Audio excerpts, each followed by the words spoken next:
Okay, John, I want to just ask you first to tell me about the Eleos Foundation.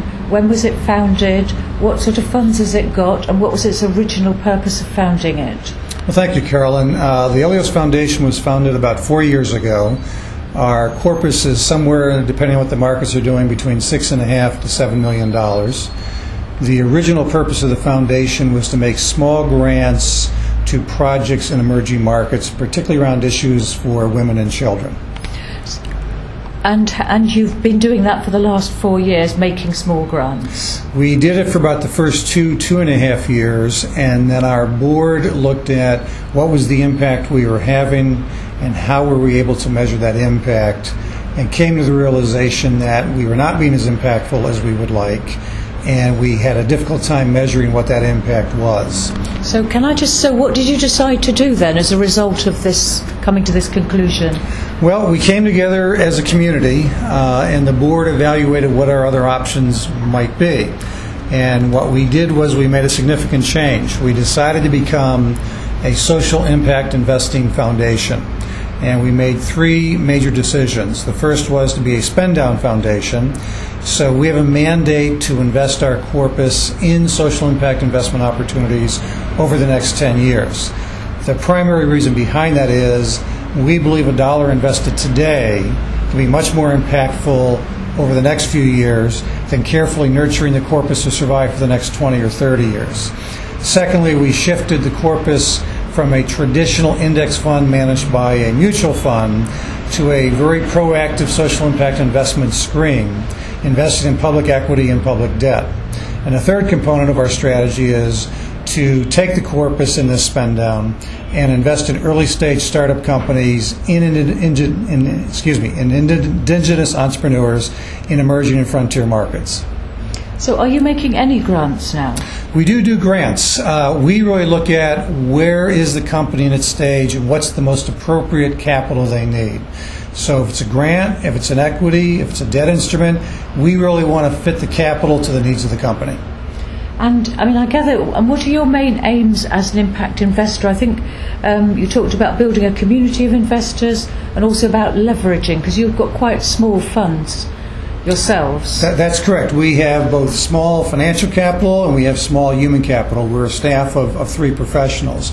Our mission statement is to catalyze capital to eradicate extreme poverty with compassion and effectiveness.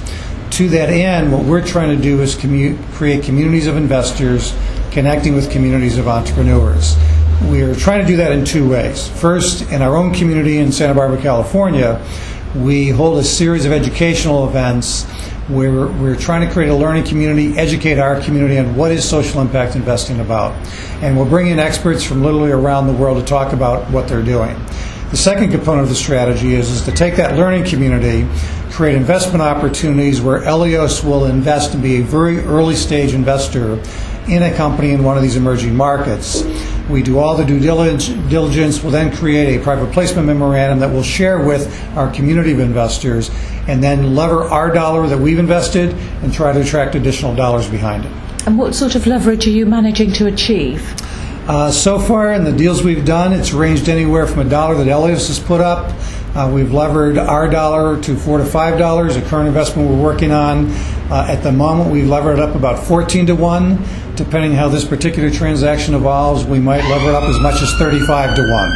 And that's where we think we have a compelling value add, is to take our due diligence, our expertise, and connecting with this community of investors. Okay, so can I ask you something that's sort of puzzling me about all this, is that you've decided to move from grant making to impact investment.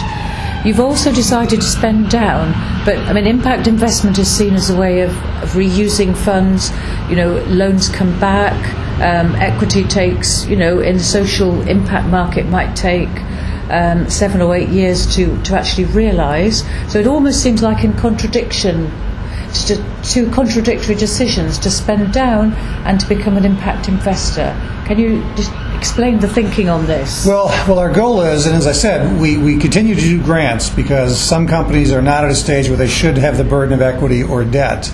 Our goal is that we are investing intelligently enough that the dollars that we invest will come back to us both as a return of principal and a return on that investment. We're fortunate in terms of our corpus that we have a 10-year time frame to do our spend down, and our goal would be, whether it's a debt instrument that we're getting back our principal and an interest payment on that, and that's usually the way we've structured it, shorter term, less than 3 years, let's say 1 to 2 years. On the equity side, you're right, that's probably going to take in most cases 5, 6, 7 years to see a return. But our hope is that we invest intelligently enough that we become a self-sustaining foundation, but it'll be not through maintaining our corpus in a kind of a traditional investment approach, but rather using the corpus in our spend down phase, investing in public equities and debt that are doing social impact kinds of businesses. In the spend down phase, hopefully then adding on to our corpus as we see the return of the investments that we're making. But then how does that, you won't then have spent down if after 10 years you're getting returns that are coming in. I think of spend down as the foundation has then spent its money and closes. Well, I mean, you're absolutely correct that if we don't invest this money intelligently, and we lose all of it, we will have been the traditional kind of spend down that you would see, say, in a grant-making sort of thing. I think from our perspective it was to have a disciplined approach to getting the money out in the next 10 years, in our belief that would be much more impactful than waiting for the money to be spread out in grants over the next 30 or 40 years. So the mandate is there. If we get to the end of the 10 years, we do have the option of expanding the life of the foundation to take the money we would have received back from our spend down in terms of these returns, whether it's through our debt or through our equity investments, to continue on.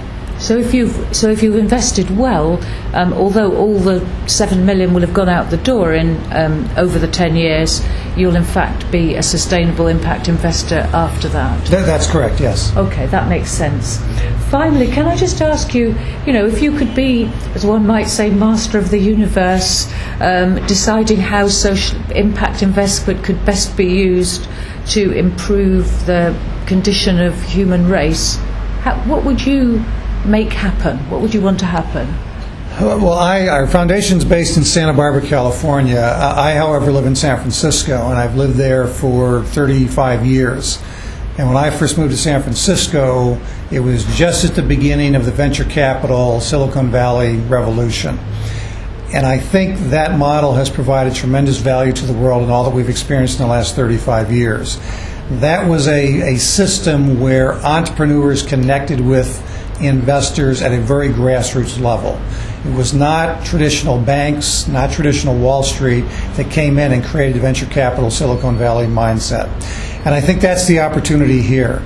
There's a growing network of entrepreneurs on a global basis that I think if the financial community from a grassroots level can connect with them, and that goes back to our connection of community of entrepreneurs with community of investors, from a grassroots bottoms-up approach, long term, it's our view that will be a much more impactful, significant systemic societal change than a top-down approach where a large institution or a large foundation with a certain worldview is kind of mandating the way they think social change should occur. That people from a grassroots level, particularly where we're investing, which is at the base of the pyramid, that 2 billion of the world's population living on $2 or less a day, these individuals are not stupid. They have incredible talent. If you want to see a responsible social impact investor, watch someone who's living on $2 a day and how they decide to allocate their resources. So we're trying to make a contribution to the creation of an ecosystem that's growing from the grassroots level up, as opposed to a top-down imposition by a large financial institution, a government entity, or a foundation. Okay, John, thank you so much. It's been really interesting talking to you. Okay, thank you so much for the opportunity. Okay, thank you.